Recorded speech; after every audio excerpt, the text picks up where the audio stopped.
दोस्तों नमस्कार। 72,825 शिक्षक भर्ती 2011 तथा 69,000 शिक्षक भर्ती 2019 में आवेदन करने वाले सभी अभ्यर्थी भाई बहनों का हमारे इस करियर सेक्रेट चैनल पर हार्दिक स्वागत है। मैं तिलक। मित्रों, आप जान रहे हैं कि 69,000 शिक्षक भर्ती में आरक्षित वर्ग का जो मामला चल रहा था, 6800 लोगों की जो लिस्ट थी, जो चयनित लोग थे और उन्हें नौकरी नहीं मिली थी, उनमें हाई कोर्ट का जो फैसला आया फिर से नई चयन सूची बनाने का, उसको उत्तर प्रदेश की सरकार ने मुख्यमंत्री की अध्यक्षता में हुई बैठक में मान लिया है। मित्रों, हम आपको बता दें कि नई चयन सूची बनेगी, साथ ही साथ 6800 से लेकर 19,000 तक ऐसे शिक्षक जो कि चयनित हो चुके हैं, उनके नौकरी पर संकट आ गया है। तो मित्रों, हम आपको बता दें कि मेरा इस वीडियो में कहने का मतलब यह है कि अगर 69,000 की लड़ाई और 72,825 की सब कैटेगरी 12,091 की लड़ाई को देखें तो मामला बिल्कुल सेम था। जिस तरह से 6800 की लिस्ट थी, उसी तरह से 12,091 की लिस्ट थी। दोनों लिस्ट को सरकार ने बनाया था मित्रों। और उसके बाद में अगर 69,000 की लड़ाई से हम सीख ले लें 12,091 के याची, तो क्या नहीं हो सकता था। लेकिन हमारे अगुवाकारों ने हमारी नैया को ऐसा डुबोया कि हम कहीं के अभी नहीं रहे। काश एक होते तो जीत जरूर मिलती। सारा डिटेल हम आपको बताने वाले हैं। आप हमारे चैनल को अधिक से अधिक संख्या में सब्सक्राइब कर दीजिए और वीडियो में अंत तक बने रहिए, जिससे हम आपको सारा डिटेल बता सकें। हम आपको बता दें, आरक्षण के लाभ के साथ जारी होगी नई सूची। सुप्रीम कोर्ट नहीं जाएगी सरकार। 69,000 के मामले में सरकार डर गई है, बैकफुट पर आ गई है और जो आरक्षित वर्ग का मामला था उसको मान लिया है। उनको अब नौकरी देने सरकार जा रही है। 3 महीने के अंदर सूची बना करके इन लोगों को नौकरी दे देगी मित्रों। लेकिन हम आपको बता दें, लड़ाई 69,000 की अभी यही नहीं समाप्त हो रही है। हम आगे आपको बता रहे हैं कि लड़ाई और फिर कहाँ जाएगी इसकी। सरकार बहुत बुरी तरह इसमें फंस चुकी है। साथ ही साथ मित्रों, हम यह भी बता दे रहे हैं कि 12,091 के जो साथी हैं, उससे हम उसी प्रकार की लड़ाई जो है लड़ते जिस तरह से 69,000 के लोगों ने लड़ा है, तो आज यह स्थिति मित्रों नहीं होती। हम आपको बता दें कि जिस तरह से 6800 की लिस्ट बनाई सरकार ने और उसको आज तक कुल मिलाकर नौकरी नहीं दिया, इसी तरह से जो लिस्ट बनी थी 12,091 की, उसको भी सरकार ने आज तक नौकरी नहीं दिया। मामला बिल्कुल सेम है। अब चूंकि 6800 को नौकरी देने जा रही है, तो 12,091 ने अपने छीछा लेदर कराते हुए बार बार हार जीत करके और केस को इतना खराब कर दिया कि केस को अब लड़ने लायक भी नहीं रखा। तो ऐसे स्थिति में मित्रों, कैसे कुल मिलाकर 12,091 का बेड़ा पार होगा, उसके लिए 69,000 के उन याचियों की लड़ाई से 12,091 के अगुवाकार या याची सीख लें, जिससे कि उनका भी बेड़ा पार हो सके। शिक्षक भर्ती की नई सूची बनेगी। योगी ने साफ साफ कह दिया मित्रों। हम आपको अगर बताएं तो स्थितियां इतना विकराल है कि सरकार बैकफुट पर आ गई है। सुप्रीम कोर्ट जाने से कतरा रही है, क्योंकि सरकार की फट रही है, वहाँ भी उसको अच्छी डांट पड़ेगी। इसलिए 69,000 के जो भाई बहन हैं, उनको तो नौकरी बिल्कुल मिलने जा रही है। लेकिन 69,000 की तरह 12,091 को नौकरी कब मिलेगी? 6800 जो याची थे, इसमें 69,000 में उनको नौकरी मिल रही है। और 6800 से भी अधिक संख्या में लोगों को नौकरी मिल सकती है 69,000 की लड़ाई में, क्योंकि आगे बहुत लड़ाई है। हम आगे अभी बता रहे हैं आपको स्थिति क्या है।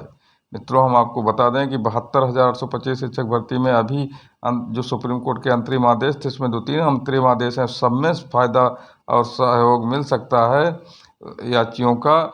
लेकिन लड़ाई जब लड़ी जाए कायदे से, तो मैं आपको बता दूं कि याची लोग पैसा देकर अगुवाकारों को अपने घर बैठ जाते हैं और अगुवाकार उसको खा करके वकीलों के माध्यम से और लड़ाई को समाप्त कर देते हैं। इसीलिए 12,091 की लड़ाई ज़मीन पर मित्रों नहीं आई।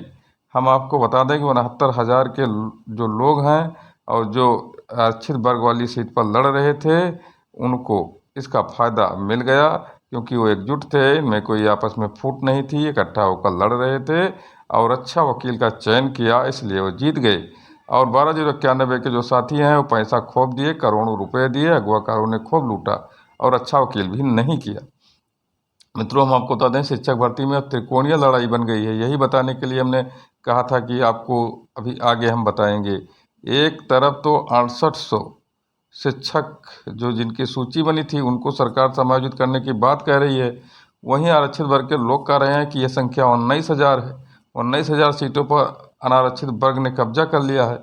अब उधर दो लड़ाई बन गई, एक तो 68,000 लड़ ही रहा है, दूसरा लड़ाई 19,000 वाला आरक्षित वर्ग लड़ रहा है। तीसरी लड़ाई मित्रों हम आपको बता दें कि कुल मिलाकर के ये अनारक्षित वर्ग के जो लोग चयनित हो गए हैं वो भी लड़ रहे हैं, क्योंकि अब उनकी नौकरी जब जाएगी तो सुप्रीम कोर्ट में रिट डालने की पूरी तैयारी कर रहे हैं। ऐसे स्थिति में अब जब नई चयन सूची बनेगी तो उसी चयन सूची और हाई कोर्ट के आदेश को चुनौती आरक्षित वर्ग के लोग सुप्रीम कोर्ट में देंगे। लेकिन कुल मिलाकर के जो जुनून था उनका 69,000 के साथियों का, वो सफलता प्राप्त करने के बाद ही वो लोग रुके, उनका जुनून यहीं रुका और वो जीत गए। अब मित्रों हम आपको बता दें कि सरकार नई लिस्ट जारी कर देगी नियम पूर्वक, तो किसी को कहीं भी राहत नहीं मिलेगी। लेकिन जो पहले से नौकरी कर रहे थे, सरकार उनको कैसे बचाएगी, उसके पास क्या रास्ता है, उस पर वो विचार कर रही है। लेकिन इसी तरह हम बात करें मित्रों 72,125 शिक्षक भर्ती में, तो सरकार इतना लूज क्यों नहीं हुई, जबकि इससे ज़्यादा भ्रष्टाचार उसमें हुआ था।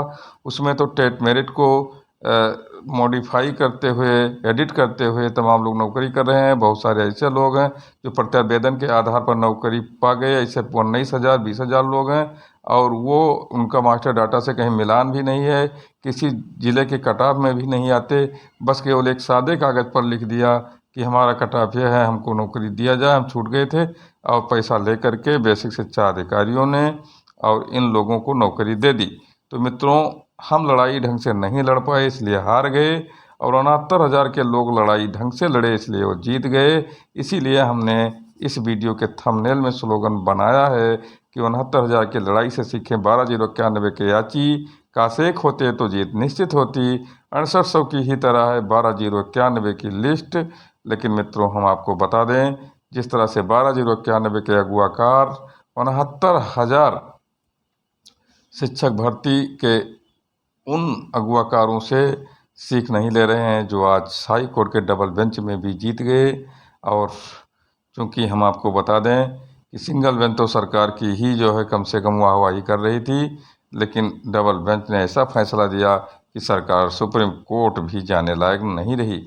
इसी तरह से 12,091 के मामले में सरकार ने जो है कमियों का फ़ायदा उठाते हुए, 12,091 के याचियों की कमजोरी का फ़ायदा उठाते हुए, और उसमें से एक मुख्य लीडिंग याचिकाकर्ता जो कि सरकार से मिला हुआ था, उसका जो एक तरह से षड्यंत्र था, एक तरह से जयचंद वाली जो भूमिका थी, उसका फ़ायदा उठाते हुए सरकार ने डबल बेंच में 12,091 के साथियों को हरा दिया।